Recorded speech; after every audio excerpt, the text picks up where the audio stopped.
Okay. Hello, Mr. Juicenap. It's a pleasure to be here. Would you introduce yourself for everyone at home? Yes. My name is Liam Juicenap. I am a supervisor at the place that I work. Yes. I like to invest. I like to fly airplanes. And I love business. And I'm also studying business management right here in this building. Fantastic. Luke, what do you think?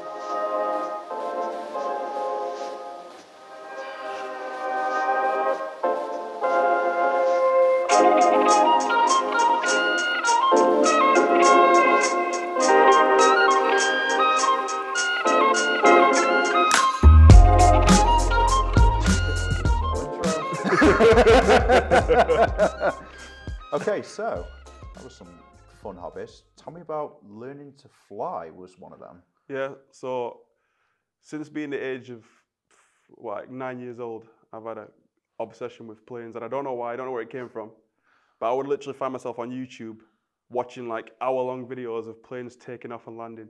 Yeah. And I remember it's always something I wanted to be able to do. And I remember this one day I was at work, I think it was in 2018 or 19. I was sat down and I was thinking, I want to take a flying lesson. But I don't know if there's any flying schools near where I am. Yeah. So I just went on Google and started looking through and I thought, oh, Sheffield Aero Club. So I rung them, I said, have you got any availability? Yeah, we've got loads. Can I book a lesson for tomorrow? Yeah, you can. Can I have a lesson for tomorrow then? Of course you can. And then the next day I went there, but unfortunately it was bad weather, so I couldn't fly. So they just showed me around the plane, gave me like the introduction books and signed me on to the membership, etc. And then the week after, when it was good weather, I took my first flying lesson. Yeah. And that's when I realized that I knew I was right when I was a kid. I knew this is what I love to do. And it's turned into a massive passion now. Fantastic. I mean, we watched some videos the other day. Obviously, Storm Eunice is just here. Oh yeah. And we've been watching video. Oh, yeah. wow. Them pilots Have are bosses. have you noticed the way that they turn the aircraft to the side like that? Remind me what it's called, because Jacob has told me what this is called. It's called crabbing. Crabbing, that's it. Yeah. Would you explain what crabbing is, just for silly people like me? So crabbing is so essentially what they do is they turn the plane into the direction of the wind. Yeah. It acts as two things. It acts as like it slows it down. Yeah. So it obviously has less wind resistance and less turbulence. And then at the last minute, they'll hit the rudder, usually the right rudder, and it'll just spin it round at the last minute. So they'll end up coming down on like one wheel first, and then on the other two. It's a genius way. But they only really use it in bad weather conditions, especially with wind and stuff like that. They literally, with the videos we were watching yesterday, sorry, a couple of days ago, that was exactly what we were watching. Yeah. It was crazy. It's cool. Them pilots are brilliant. You just think absolutely to yourself, brilliant. What geniuses. They are. I mean, wow. So what brought you back to university? I mean, you're an adult learner like me, technically, or a mature student. What brought you back to university? So this come down to, I felt like where I was at work, I felt like I could grow a lot quicker if I had a degree behind me. Yeah. And I knew that if I was to just go the experience route, it's going to take me 10 times longer, because I'm going to need years and years and years until I can get to these higher positions. But I knew that if you have a degree behind you, it's on paper, you show the ability to mentally understand business aspects and all the background stuff. The experience will get you the front hand perspective of it, and uni gives you the background perspective of it, like the markets and that type of stuff. And I knew for me to propel my career faster, the degree would be what I would need. I know like there's a lot of people, they're in directors' positions, 90% of them have got degrees. Places like Amazon, you're getting in there with a degree. That's what the companies want now, because it's that proven ability to be able to run a business based on the knowledge that you have. So I wasn't very hopeful that I would get in uni, because I didn't have the greatest grades from school. But I got the email one day, on this magic day, saying congratulations. And I thought, right, this is where everything starts now. Yeah, absolutely. I know exactly what you're saying about the companies wanting degrees. I mean, we know quite a good operations manager, excuse me, had to take a step down because he didn't have a degree. really, really good line manager. Yep. I would probably argue the best operations manager I've worked under. So, 100%. And what was stopping him? A degree, a piece of paper saying that he can do it. But now he's got to do 2 years extra experience or 4 years extra experience to get the role that he wants. It's true. It's crazy, isn't it? It's true. But you can, with a degree, when you look at it from a different point of view, it's like, yeah, once I've got this, it fast tracks me. And business management, you can go so many directions with it. You don't even need to go into business management. It can open you up to, it's such a diversified degree that you can essentially go anywhere you want. But in the world of business, it's such a lucrative business that when you have a degree in it, you can get to these positions a lot quicker. You know, like if you want to get to a director's level just for experience, you probably need 10, 15 years. With a degree, it's more like 5, 6, 7. It's a massive shortcut. Wow. I didn't realise it was that sort of difference. I certainly wouldn't argue. I mean, what made you be interested directly in business though? What was the actual thing where you go, do you know what? I want to run a business one day? Because it was all down to understanding the way that money works. Okay. So what I mean by that is a lot of people, they'll put the money in a bank, they'll leave it there, they'll try and save. Yeah. Maybe save for a holiday. I see everything a different way. Yeah. I see banks as robbers. I think that they're robbing me every day. Yeah. So all that I do is I leave money in my bank for my direct debits, everything that I need to pay each month. Everything else goes into my investments. Yeah. Because each year we're getting inflation, average about 2%. My money's going down 2% every year. Yeah. And I want it to grow. I want my money to work for me. I don't want to work for it. Obviously, at the moment now, because I don't have a big enough amount, I am still working for it. But as the compounding effect kicks in, that will all change. But at the moment, the reason I got really interested in business was the fact that money is freedom, and business is uncapped. You can earn as much as you want to earn. When you're working for a company, you're capped. Yeah. You will only get to a high level. The highest level you will get, CEO. Where can you go from there? From a business, you can expand it to different countries. You can get more clients on board. You can do anything. You can introduce new products and new services. It's an endless growth opportunity, providing that you're in the right market and you direct everything. When you're working for a company, you're putting all your time in to make them more money. When you're on your own business, you're putting all your time in for yourself to grow your own wealth. And that's why I like business. Well, I love business because you're in control of your life more. Yeah, it's stressful, but it's worth being more stressed when you have an endless amount of money. Because I know people don't say money is happy. Money doesn't buy happiness. In my opinion, it does. Well, I think to a certain degree it does. Once you're a millionaire, you've already got it, and you've had it for a few years, then yeah, it might change. But I definitely wouldn't argue with a Lamborghini or anything like that now, or a mansion, or my own aircraft, which is my ultimate dream. What's the ultimate aircraft that you want? I want to get a Cirrus SR22. Wow. And how much will that cost you? Just under $1 million. Pocket change. Yeah. It'll be pocket change. It will be pocket change. Wow. And the reason I like that aircraft is because it's got a parachute in it, so it's got extra safety features. Oh, okay. Yeah. So you're not going to have to just crab as well. You'll have the parachute out the back. So if the engine just goes in the middle of the ocean, I'm coming down softly. Well, that's May get eaten by a few sharks, but I'm coming down softly. Well, you shouldn't taste so good, and you won't have that problem, would you? There you go. Well, look. First thing I wanted to ask was, okay, so you've got all these great dreams. What sort of businesses do you want to run, or what sort of business do you want to run? So I'm glad this question came up because I was actually thinking about this on the way here. Brilliant. A business I really want to own, besides the property business, the main business I want to own a renewable energy farm. Wow, fantastic. Yeah. Solar? So solar and wind. Okay. Because I think wind is more effective in this country. Yeah, definitely on an island. In a place like Australia, you're better with solar. Yeah. But obviously I would have solar there as well because it definitely helps, because what people don't realise is that, it might be a gloomy day today. Yeah. We're still getting sun rays coming through the clouds, even though it doesn't look like it because you can't see the sun. Yeah. But it doesn't work like that. I know. So I want to have large batteries that store the energy. I just want to contribute towards the environment. I want to have a business that means something, that I can say, wow, this is something I'll leave for my kids. This is something I've made a difference. Wow. And that's what I want to do. But the barrier to entry with a business like this is cost. Of course it is. Because like one turbine is like $1 million. One turbine is like $1 million. Pocket change. So obviously you got to buy vast amounts of land, which by this point could be a sky high, which it already is. It's creeping up all the time. Yeah. Then you got all the equipment. So yeah, it's a very cost intensive business. Okay, is there anything that you're doing at the minute to generate revenue? Any sort of business that you're doing? So I'm just investing in cryptos and stocks at the moment. Okay. And that's my key to get to the funds that I need to do this business. Fantastic. Just before we talk about crypto, I want to just go back to university. Do you have any concerns with like the loans that you're getting? So a lot of people, the reason they don't want to go back to university or go to university is they're afraid to be in 25, 30, 45, 50 grand's worth of debt.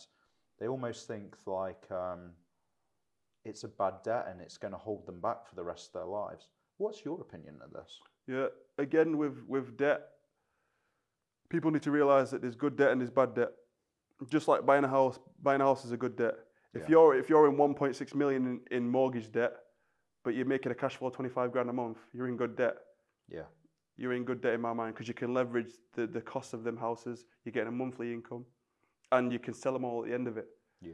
Like I think that anything that's eventually going to generate you some sort of financial income, then to me it's an investment. Yeah. The number one thing in life is to invest in yourself. Before you invest in anything else, invest in yourself, invest in education. And that's essentially the way I see it. Because I think you have to earn about 26,500 to even start paying anything anyway.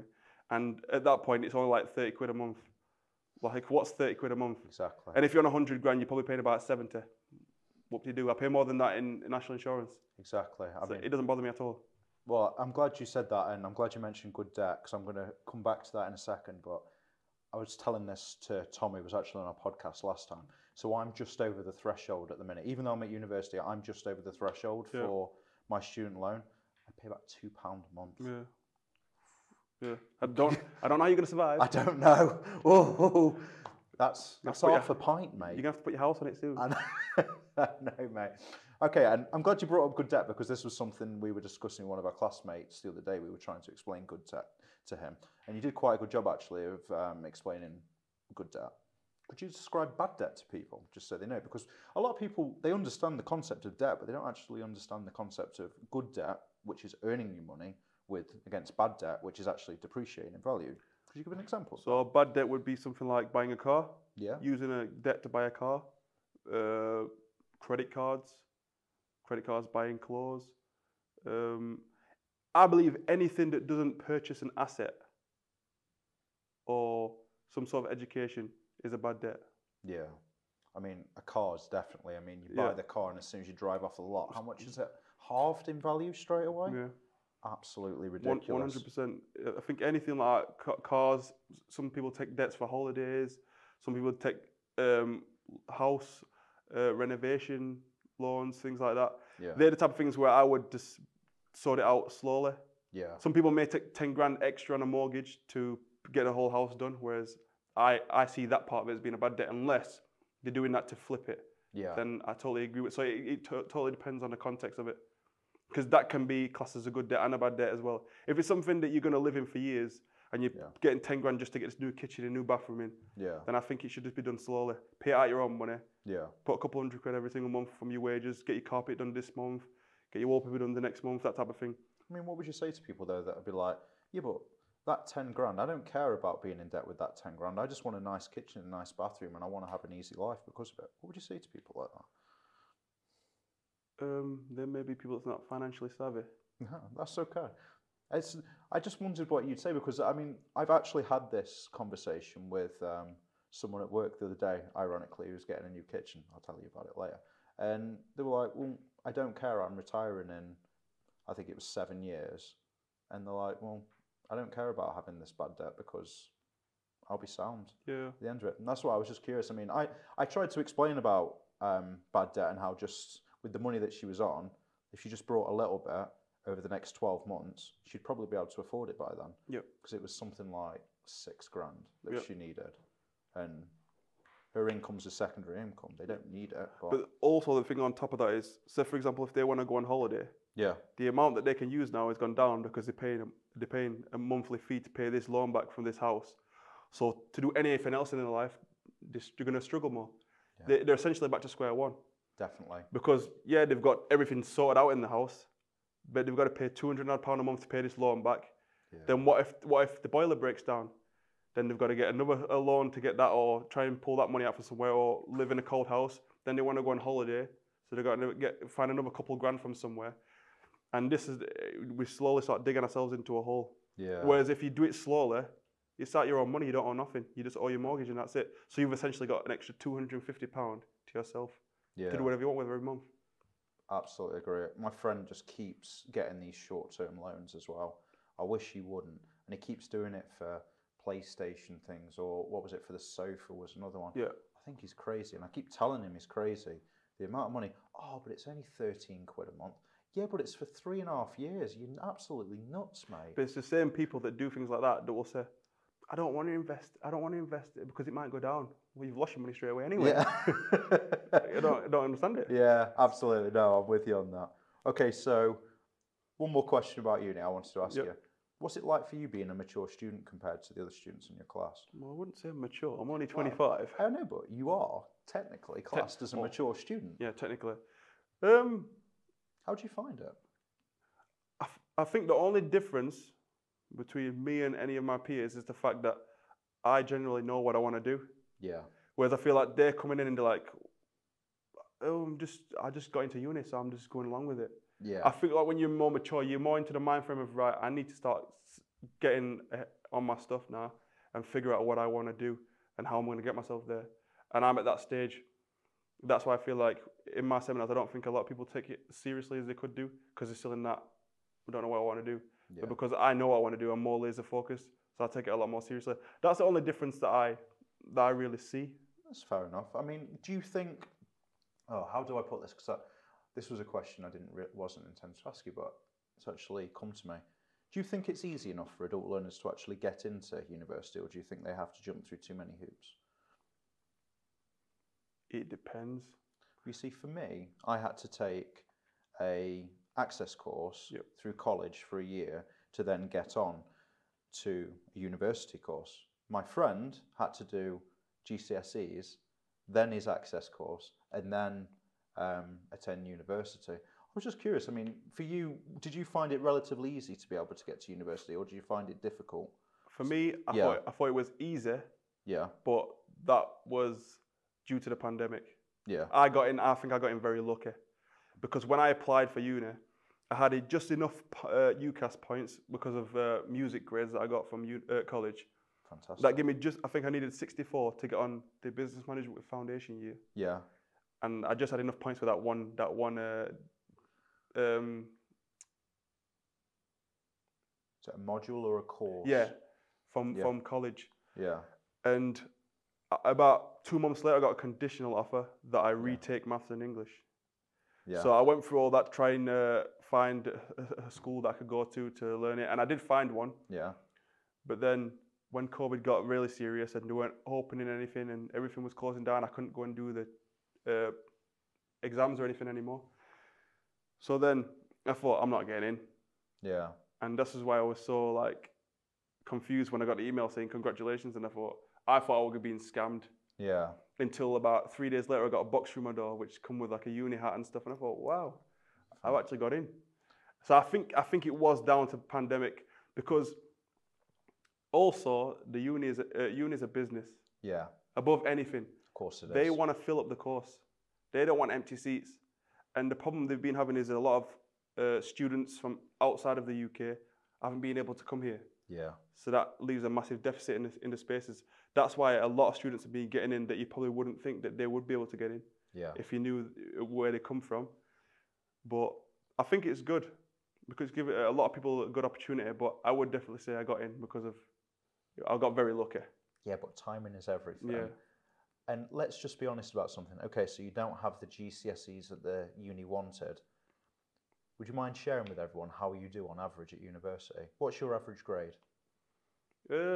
2-1. 2-1. Yeah. So the average of any other student that Yeah. comes through uni, most students achieve around a 2-1. Yeah. So you not having the required GCSEs has held you back nothing. Yeah. But that's because in school, I didn't think it was the path. Yeah. For me, I prefer learning what I think should be learned. Yes. And I think, like I said earlier, what I alluded to earlier was understanding the way that money works. Yeah. And my research out of school, see, I become so passionate about learning. Like every day, I like to learn different words or different business phrases or things like that. I like to learn at least one every day. So I'm constantly reading like Yahoo Finance and Google Finance. I like to learn everything. I like to read a lot of news. And I feel like now I'm a lot better, a lot more educated, like post school, because I've done it off my own accord. I've done what I'm interested in and what I think is going to matter going forward. And that's, I think, is the difference. Well, fantastic. Do you know what? You've led into it nicely. This is not financial advice, guys. Not financial advice. Tell me, what are you interested in then in regards to investments? So I like to invest in sectors that are up and coming. Okay. Because I'm at the stage now where I don't want to invest in companies that are going to grow 5-10% a year. Yeah. The safe ones. Yeah. I'm a very risky investor. Do not listen to my advice. I'm a very risky investor because I understand that time is on my side. Yeah. And I want to try and grow the funds as quickly as I can. Yeah. It's all educated. I'm not just throwing stuff at the wall and hoping it sticks. Yeah. I do thoroughly research everything that I invest in, and I never invest in anything that I don't understand. But I do take a very risky approach, along with the fact that I do not like to diversify a lot. Yeah. I believe that if you diversify, so for example, you can have £1,000. Yeah. You can put £1,000 into 5 different stocks. Yeah. And each stock goes up 5%. It's not going up nothing. Yeah. You put that same 1,000 into a stock you really believe in, that you really think is going to grow, like for example Tesla. Yeah. That goes up 30%. Yeah. Just by you having that bigger conviction and really believing in what you've done and your research, you've made a lot more money. And that's the way I believe in doing it. I think if you over diversify, I think it believes in you don't believe fully in your own research. Yeah. That's my personal opinion and the way I see it. I'm one of them. I like to, like for example, I've got shares in NIO. As you know, that's my favorite stock at the moment.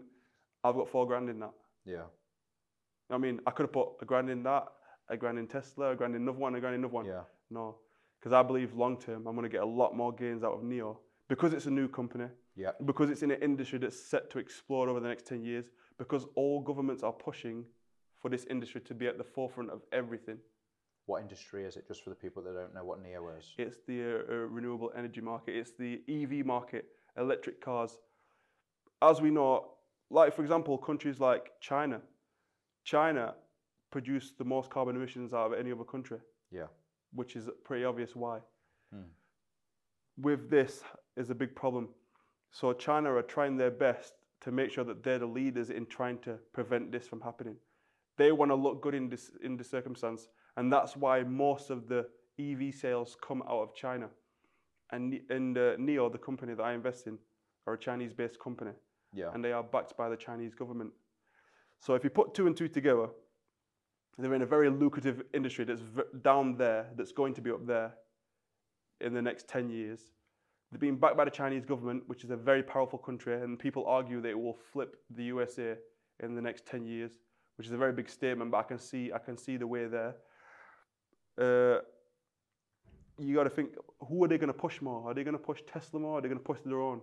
Yeah. They're going to push their own. Of course they are. So coupled with the fact of the market growth and the fact that we're down there, and this stock is trading so low, it's a stock that I believe will be $1 trillion market cap.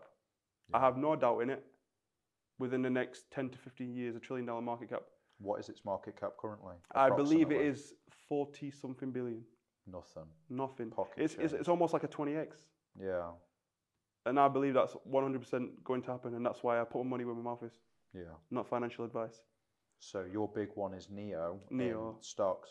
What's your favorite cryptocurrency? Or favorites, because let's be honest. Yeah. We like quite a few between us. So I really like XRP. ADA. Ethereum. baby. And Luna. Yeah, your baby. I think I'm aware of that. Yeah, I'd say them 4. Ethereum, Luna, XRP, Cardano. Yeah.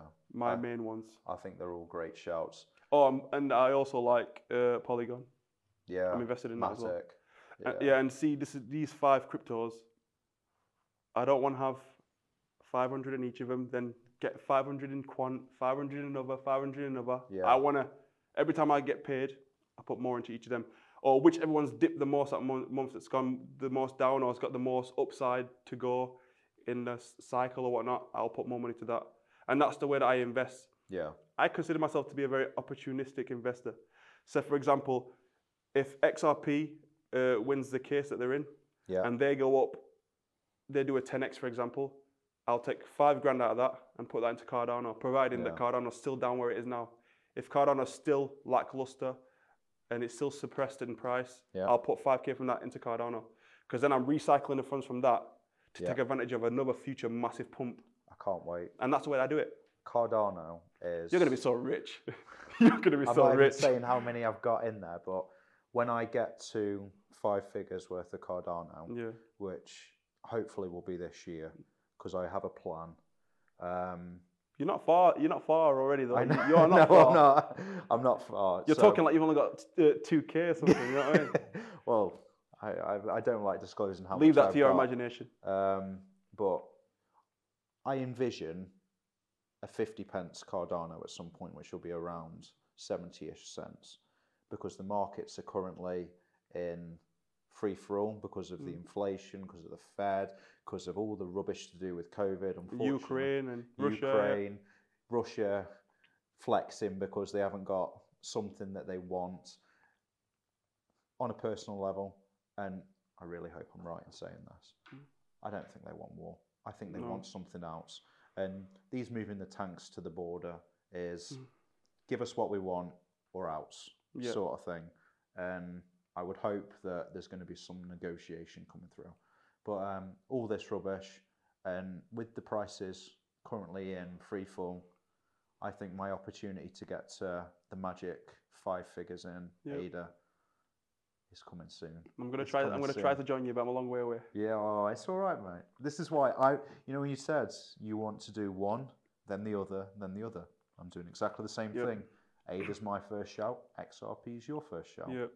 It's like with Luna though. Yeah. It's like Luna. I like Luna because of the deflationary aspect of it. Yeah. So they have their own stable coin, which every time the stable coin, say for example, goes down to 99 cents, they've got to cover that by burning some of their tokens. Yeah. Which means that the value is going to go up because it's going to cause a feeding frenzy, so to speak. Yeah. And again, this is something that I'm going to, like, once it gets to where I want it to go, like I believe it can do $1,000. Yeah. I believe it can get to that 100%. Not financial advice.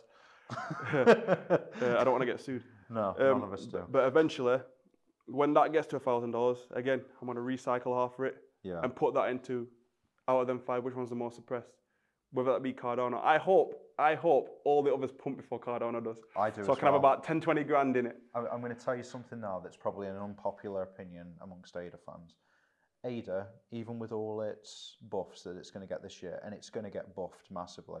Already, I don't know if you're aware of this, it's already overtaken Ethereum and Bitcoin on the traffic on the network. Yeah. You can go on any of these, websites that read the amount of traffic that's going through, and ADA's always in the top 2 now. Yeah. It's either ADA Bitcoin or ADA Ethereum. Yeah. One or the other. And there was one where ADA had done 3 times the amount of Bitcoin and was just sailing high. And its value has stayed the same. But what a lot of people don't know is, why has ADA's value not increased? I mean, all the TVLs there, I mean, all the extra value is going through, but why is it staying down? And I know the reason why. And I hope that it stays this way till at least the end of the year. It's because their stable coin hasn't come out yet. Yeah. So with all the people that are using, is it SundaeSwap? Is it SundaeSwap or whatever it is that's on their platform? They're using ADA to sell their ADA in order to buy Sunday tokens. Yep.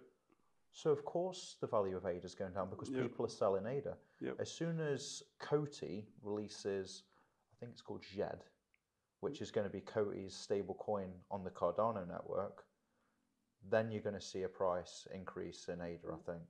Yep. And I hope that stays behind schedule because it was due to come out halfway through this year. you could see ADA hitting its all-time high again by the end of this year. Yeah, and I think another reason is the fact that Charles Hoskinson, he isn't worried about price. And I think that is the number one key thing. Any business that focuses more on the... Please say the battery doesn't run out. Okay. Okay. And we're back. So, but yeah, 75% of me is Cardano, and VeChain has been, for me, it's done nothing, and I'm waiting for that to explode. But it did though. It had a point where it did go up like 3x. But you see, it did the same as... Because that was what was keeping your portfolio balanced. It really was, because when ADA was going down, VeChain was going up for some reason. And I think it was because the market was generally going up, but it never really recovered. I've still got some Bitcoin. And actually, do you know, recently I told you about Gala? Yeah. So I brought some Gala when Gala was down at like 17 pence a share, or 17 cents a share, sorry. And I managed to sell that recently as well, because even though Bitcoin crashed about 5,000 or 6,000 in a day, Gala didn't. Gala carried on like going sideways. And I thought, do you know what? It's probably going to crash soon. So I sold that and made myself an extra £100 from that and just put it back into Bitcoin until Bitcoin chills out again. I'm not bothered. But I'll ask you, because you'll probably answer the same as me. Yeah. But we'll find out. What do you prefer when the market's going up or going down? Down. Why? Because I'm getting everything on a discount. Yeah. I'm getting deals. I just think home bargains. Because like you said, millionaires are made down here. Yeah. No, well, no, you don't make a million. You're not a millionaire if you're buying during the bull run. I mean, what are you going to make? 2 or 3 times your money at best? It's like those who dare to be great are the ones that buy here. Like to say, you have to be fearful when others are greedy. Exactly. And you have to be greedy when others are fearful. When it goes down, if the fundamentals of the company haven't changed, why are you changing your mind? Exactly. It's just the same, and this is something that frustrates me. Like when I'm telling people about stocks, yeah, but it's going down. Okay, well, let's put it in this perspective. If you was going to buy a car, brand new, the exact same car from 2 different showrooms, one's doing it $5 cheaper. Yeah. For no reason, which one are you going to go with? That one. Well, it's 500. Because it's no different. The car is exactly the same color, same spec, same everything, the exact same model, but you're going to go for the cheaper one. So why don't you adopt the same principles when it comes to investing? Same with a house. If you have a house that costs $100,000 and you went to view it and you loved it, and then the market crashed, it went down to 70. What are you going to do? You love the house, you're going to buy it. Of course you're going to buy it, and you're going to get it at a discount. Yeah. And you can laugh all the way to the bank about it. And I think the problem is people rely too much on what people say to them rather than doing their own research. And this is something where I was watching videos when people say, oh, do your own research. And I was like, oh, everyone says that. Yeah. It's only now when I really get the value of it, because a few years back, I invested in Tesla. Yeah. I think I put like $2,000 in Tesla when it was about $230. Yeah.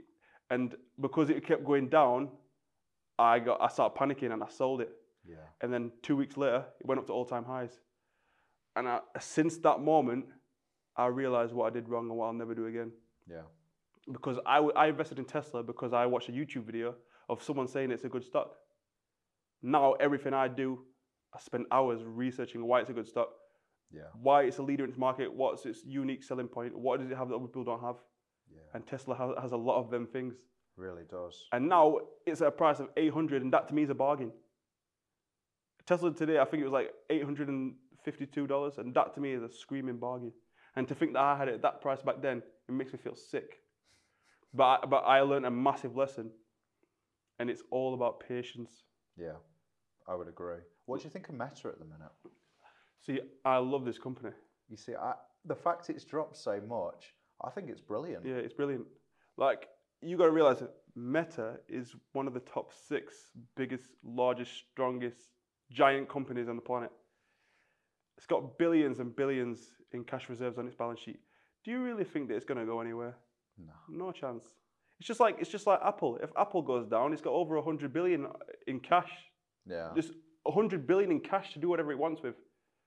Even if a black swan event happens and the whole world goes, like, some catastrophe happens, Apple's still here because it has the cash reserves to be able to survive.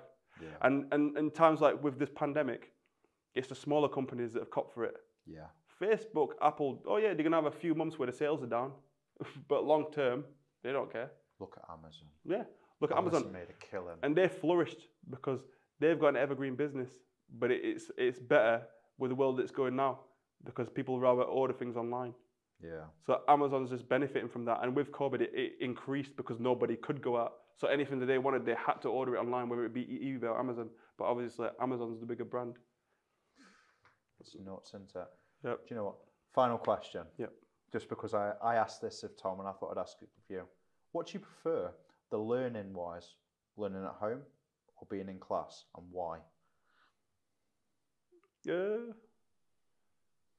See, if you would have asked me this question 8 months ago, I would have had a different answer. Okay, so what was the 8 months ago? So 8 months ago, I said I'd rather be in a classroom. Yeah. Because I feel like I'm into it more. Yeah. I'm in a classroom environment, so my brain's like I'm ready for learning. Yeah.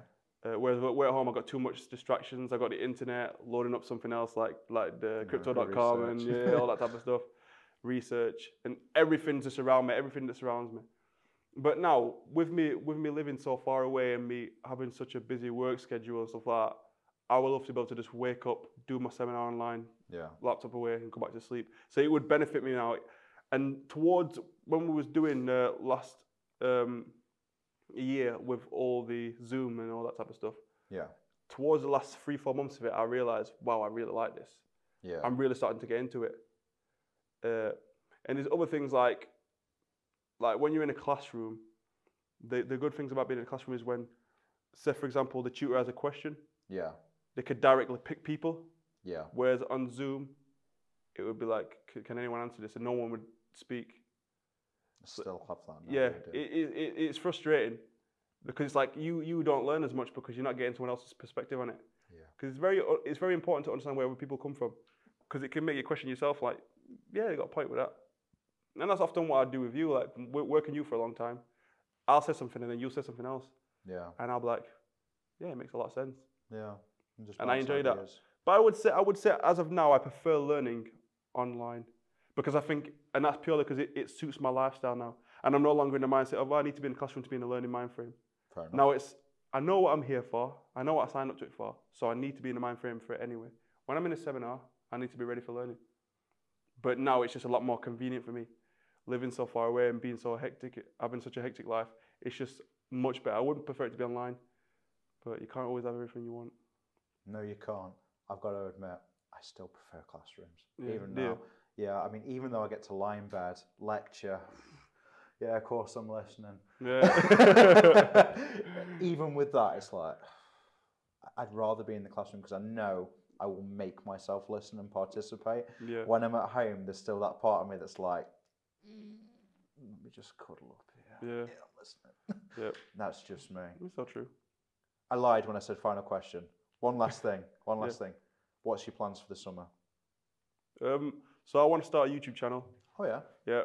That's because when I'm at work or anywhere, I'm trying to tell people my wisdom about investing, and nobody listens to me, and it's very irritating. I see it on Facebook. Yeah. I am always seeing it, man. I try it. Like when I'm at work, I'm giving people the wisdom, and they always said to me, "You make so much sense of what you're saying." I'm saying, "You're not investing, are you? They don't. You just listen to what I'm saying and acting like you're caring what I'm saying, but you don't actually care what I'm saying at all." That's what we're warriors, mate. Yeah, and that's the thing. I want a platform where I can voice my opinions. Yeah. Whether people watch it or not, I just want to let the way I feel out. Like I say, in regards to like what your question about Meta, like what do I think about Meta? Yeah. I think that's going to destroy in the next few years. Yeah. I think it's going to the amount of money that's sinking, and the main thing about Meta, what people are so undervaluing, is unreal. It's scarily unreal. Yeah. Is the marketing platform. They've already got it. Yeah, the massive, like 80% of Facebook's revenue come from billions and billions and billions through their ads platform. They have free marketing. Yeah. To 2.6 billion, 2.6 billion people in the world, free marketing, and they can push it as much as they want. Which does what? It frees up more capital for research and development to develop the products. Whereas, you get companies like Microsoft, they're acquiring companies like Activision, all that type of stuff. Yeah. But they don't have a marketing Goliath for free. They don't. And that's the thing. They are a massive company, they're a massive brand. But if you want to get new consumers involved, you need to market. Facebook has that and it's for free. Yeah, and you got to think, for a company at the scale of like Amazon or Apple or any of them type of companies, the blue chip companies, they're paying billions and billions, hundreds of billions a year in marketing. Facebook don't have to pay nothing. Yeah. They get it all for free. They've got like other than Google, they have the largest marketing platform on the planet, and it's for free. You convinced me. I'm going to buy some Meta. Yeah. I'm going to do it. And it's like at 52-week lows. Yeah. I think it's actually at yearly lows right now. It is. It's crazy.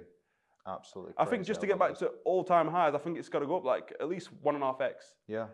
And for a company as big as Facebook, that doesn't happen. And it won't take long for it to And it won't take long. I mean, that'll be like a year and a half. Once all the stocks reverse, that'll be like a year and a half or a year, probably even quicker. Yeah. Depending on how much people funnel into it. I'm still getting my Cardano first. Yeah. Liam Juice Snap, everybody. Thank you.